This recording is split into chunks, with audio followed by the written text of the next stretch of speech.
అందరికీ నమస్తే. Welcome to lucky thoughts. ఇదిగో పల్లీలు మనము ఎక్కువ మోతాదులో తెచ్చుకున్నప్పుడు కొన్నిసార్లు పురుగు పడతాయి కదా.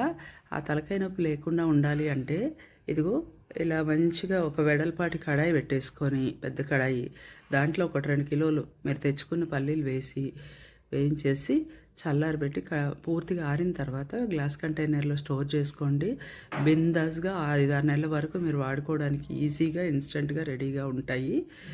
అలాగే పిల్లలకి ఎప్పుడన్నా సరదాగా స్నాక్స్ ఏం చేయలేనప్పుడు సరదాగా ఇవి పెడితే హ్యాపీగా తింటారు. లాస్ట్లో బెల్లం ముక్క కూడా ఇచ్చేసేయండి, వాళ్ళకి అజీర్ణం చేయకుండా ఉంటుంది.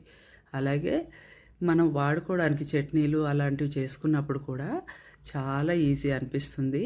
బిజీగా ఉండే వాళ్ళకైతే చాలా ఈజీగా ఉంటుంది ఈ టిప్. మీరు ఖచ్చితంగా ట్రై చేయండి. Thank you very much.